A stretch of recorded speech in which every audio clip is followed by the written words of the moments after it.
What's going on? Vega here for Serpent Tech.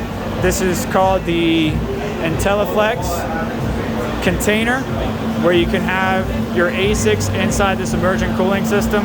This is one big container where you have 4 power cabinets, but you also have integrated controls to where you can manage all of your various devices, manage your thermals, your temperatures, and they really got a good setup here to where you don't have to the person on site can manage this if they need to, but you can also set up security permissions for a remote host to log in and check everything. They got the ASICs raised up off of the racks.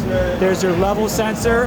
You could also include some of the thermal sensors you might need to manage everything, your various breakers and outputs for your ASICs, and they just do a really good job of integrating everything with the dry cooler pipings going up on the roof.